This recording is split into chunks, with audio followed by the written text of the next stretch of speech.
भैया ये बताइए, दहेज होना चाहिए? नहीं मैडम, दहेज नहीं होना चाहिए। दहेज वाले को सीधा फांसी होनी चाहिए। बिना दहेज की शादी का कोई मतलब ही नहीं। मार्केट में फिक्स हो जाता है। बिल्कुल फिक्स हो जाता है, पहले से फिक्स होता है कितने पैसे हम लेंगे तभी शादी करेंगे। लड़की शादी नहीं करेगी ना, ऐसे अनपढ़ से कर लेगी, नौकरी वाली शादी नहीं करेगी। कि अगर एजुकेशन है लड़की के पास या लड़के के पास तो दहेज होना चाहिए। भाई साहब, दहेज के बारे में आपकी क्या राय है? शादी नहीं हुई, क्या बताऊं फिर। मेरी शादी कुल 1 रुपए में हुई है और अभी मैंने अपने बेटे की नवंबर 20 में शादी की है, उसमें भी 1 ही रुपया लिया है मैंने। गुजरात के अहमदाबाद में साबरमती नदी में कूदकर आयशा बानो ने अपनी जान दे दी। उनका एक वीडियो सोशल मीडिया पर काफी वायरल हो रहा है। इसके पीछे का एक एंगल ये भी बताया जा रहा है कि उनका पति उन्हें दहेज के लिए परेशान किया करता था।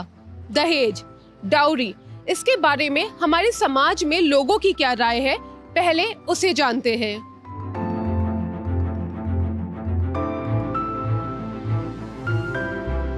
अच्छा, दहेज के बारे में आपकी क्या राय है?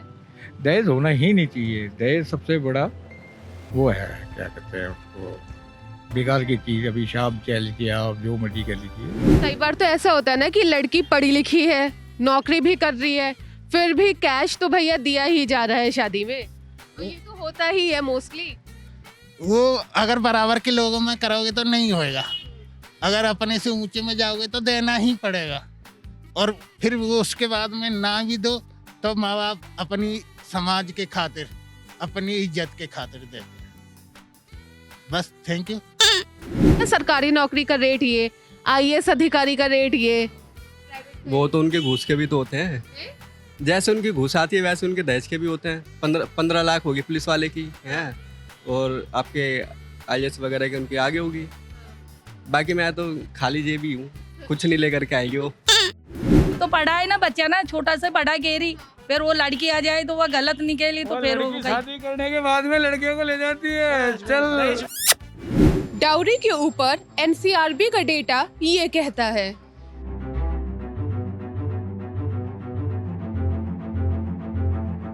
पेरेंट्स ही दहेज मांगता है ना। जैसे लड़का अगर अप्लाई कर कहीं फॉर्म कहीं जॉब करने लगा तो लड़के से पहले तो उसके पेरेंट्स मांगते हैं, डिमांड करते हैं। लड़का की तो बात की बात, लड़का डिमांड, लड़की ठीक है, कहाँ ठीक है, इतना दहेज मिल रहा है। तो लड़के को मना नहीं करना चाहिए अपने माँ बाप?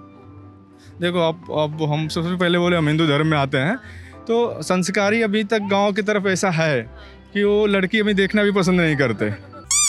मानते हैं आप ना, लड़की देखना पसंद नहीं करते, फ़ोन पे भी बात नहीं करते, उसी दिन देखते हैं जिस दिन तो शादी करके घर लाते हैं। तो अभी ये सब चीज़ें माँ बाप के सामने बोलना थोड़ा सा, लड़की नहीं देखते लेकिन ये पता रहता है इतना कैश आ रहा है, इतना ये गाड़ी बता दिया जाता है कि इतना पैसा हमने तुम्हें जॉब में इतना पैसा लगाया और इतना तिलक मिलनी चाहिए, नहीं मिली तो शादी नहीं होगी अभी। अभी तो लड़के को पढ़ाने लिखाने में पैसा लगा इसलिए वो ले रहे हैं कैश में। तो मुझे लगता है कि लड़की को भी तो पढ़ाने लिखाने में पैसा लगा होता है ना, तो फिर लड़की को भी तो दहेज मिलना चाहिए। भाई हर लड़की का बाप भी तो बेटे का बाप होता है, ऐसा नहीं है कि वो। लड़की को भी पढ़ाने में पैसा लगा बिल्कुल लगता है। तो उसको भी तो कुछ इसी तरीके से 2-3 लाख कैश। ये सब चीज़ें, जैसे हमारे जो अभिभावक हैं, ये सब चीज़ें अगर उनके दिल दिमाग में बनने लगे कि नहीं, जैसे हम भी हैं, एक बच्ची के बाप हैं, एक बेटे के बाप हैं, तो हमें भी दहेज चाहिए, दहेज देना भी है। अगर ये दोनों चीज़ें हमारे पर लागू होती हैं, हमारे भी बेटी के साथ में लागू होती है, तो सामने वाले के लागू होता है। तो अगर ये चीज़ें हम सोचने लगें, समझने लगें, धीरे धीरे बदलाव हो सकता है। देख रहे हैं कि दहेज के चक्कर में कई परिवार बिगड़ भी जाते हैं। बहुत से लोग नहीं दे पाते हैं। लोगों की मांग तो रहती है कि मुझे दहेज मिल जाए, लेकिन दूसरा परिवार भी देखना पड़ता है कि वो कितना सक्षम है। वो जो पैसा है वो लड़की के ही काम आएगा, लेकिन दहेज होता है। मैं एक पंडित हूँ, आपको बता रहा हूँ, दहेज होगा।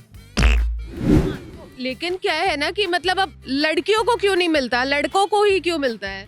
ऐसा है क्योंकि माँ बाप ये चाहते हैं कि दूसरे की लड़की अगर घर में हम लाते हैं तो हमको उनके यहाँ रिगार्ड मिलना चाहिए, रिस्पेक्ट मिलना चाहिए, इसलिए वो लोग इस पैसे को प्राप्त कर सकते हैं। तो अभी नहीं तो शादी जब होगी तब लेंगे खूब बढ़िया मोटा कैश? नहीं, ऐसा कुछ है नहीं। शादी वैसे फिक्स है मेरी, बाकी मेरी खुद की जॉब अच्छी है, तो दहेज की कोई वो नहीं है मेरी। कितने में फिक्स हुई है शादी? शादी तो बिना दहेज का फिक्स है। अच्छा, झूठ बोल रहे हो, झूठ, शक्ल बता रही है झूठ है। और क्या? बाकी ऐसा कुछ है नहीं, वो शकल ही ऐसी है झूठ वाली। ये 2-4 लाख रुपए के लिए लोग बाग ना अपना ईमान डिगा लेते हैं कि 2-4 लाख रुपए का सामान आता है, टीवी वगैरह खुद भी बंदा खरीद सकता है, उनके ऊपर दबाव डालता है। लड़की वाला कहाँ से लाएगा कि मुझे कार चाहिए? बेचारा गरीब आदमी अगर मान लो उस पर पैसा नहीं है, किसी से कर्जा लेके करेगा, बाद में भी तो उसने उसका कर्जा उतारना है। जब वो परिवार भी हमारा हो जाएगा दूसरा वाला, तो उसकी भी तो समस्या समझनी चाहिए ना कि भाई वो परिवार भी तो अब हमारा हो गया, हमारी समस्या है वो इसकी समस्या है। मैं बेटी की शादी करने जा रहा हूँ बेटे की, तो मैंने उनको कहा जो तुम्हारे पे सफिशिएंट हो, जो तुमने संकल्प किया है बेटे के लिए अपने के लिए, वो दो, मुझे एक्स्ट्रा कुछ नहीं चाहिए अपने से। दहेज एक अलग चीज़ है और शादी में जो गिफ्ट मिलता है वो एक अलग चीज़ है। दहेज मतलब कि जो लड़के की तरफ से डिमांड किया जाता है कि हमें इतने पैसे चाहिए, गाड़ी चाहिए, और गिफ्ट का मतलब जो लड़की की तरफ से स्वतंत्र रूप से दे दिया। क्या कि लड़कों में ऐसा क्या खास होता है जिसकी वजह से मतलब उन्हें इतना कैश, इतना दहेज शादी में मिलता है? ऐसा कुछ नहीं होता लड़कों में। मिलता तो है, देने वाले देते हैं, जिनके पास रहेगा वो देते हैं। अब मिडिल क्लास का आदमी कहाँ से दे देगा, आप बताइए मुझे। देते हैं, वो भी देते हैं। मिडिल क्लास आदमी अपने आप को बेच के तो देता है कि ये चीजें रखनी, वो चीजें रखनी, मकान को गिरवी रख दिया, लेकिन देता तो है ना। पैसा उठा के भाई उसको मजबूरी में देना पड़ता है कि लड़की की शादी करनी है तो क्या करूं, अगले की डिमांड है कि लड़का अच्छा मिल रहा है, परिवार अच्छा मिल रहा है, तो क्या करे वो। ऐसा लड़के में क्या क्या क्या खासियत होती है कि मतलब क्या ऐसा बड़ा काम उसने किया है कि उसको इतना कुछ मिलता है? खास चीज़ ये है कि हमारा देश पुरुष प्रधान देश है और यही सबसे बड़ी खास चीज़ है। जिस दिन महिला प्रधान देश हो जाएगा ना तो दहेज चेंज हो जाएगा। लगता है कि लड़कों में ऐसी क्या खासियत होती है कि मजबूरी बस ही देना तो पड़ता है? क्या क्या वो खासियत है? ये खासियत है कि अपने से ऊंचा परिवार देखता है लड़की वाला, इसलिए दहेज देना पड़ता है। अपने से नीचे वाले को करेगा तो दहेज नहीं देना पड़ेगा।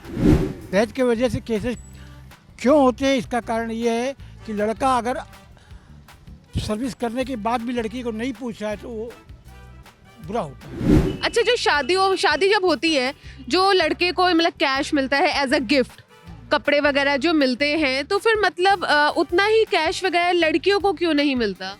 मिलता तो है। अब? देखिए जब आप शादी के टाइम देखिए, जब बैठते हैं लड़के लड़के तो दोनों को कैश मिलता है। नहीं, जैसे अगर किसी लड़की का बाप तो 1.5-2 लाख रुपए देता है एज अ गिफ्ट।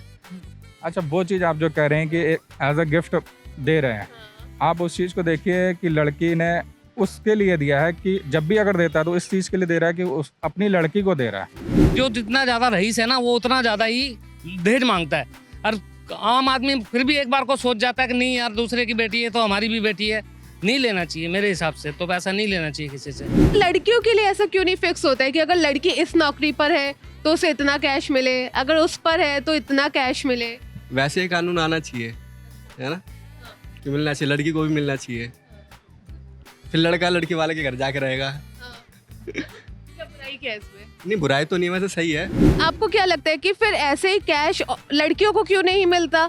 अगर मान लो यही सब चीजें, वो नौकरी भी कर रही है, वो पढ़ी लिखी भी है, उसके माँ बाप ने उसे पढ़ाया लिखाया, वो घर का भी काम करती है, तो उसको क्यों नहीं मिलता? लड़की कामयाब होगी जब ही तो मिलेगा ना उसे।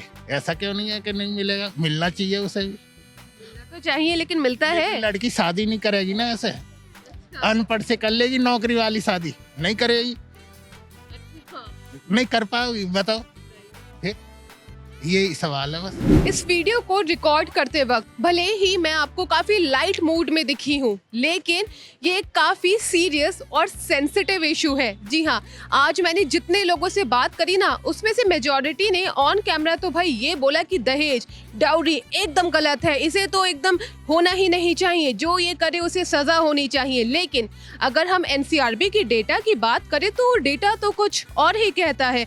तो अब मेरा सवाल ये है कि जब सभी लोग ऑन कैमरा मना ही कर रहे हैं कि ये एक बुरी प्रथा है, गलत चीज है, इसकी वजह से आयशा जैसे केसेस हो रहे हैं, तो आखिर इन्हें करता कौन है? वो जो एनसीआरबी का डेटा है उसमें जो तमाम केसेस हैं उसके पीछे कौन लोग हैं, जरूर बताइएगा कमेंट बॉक्स में।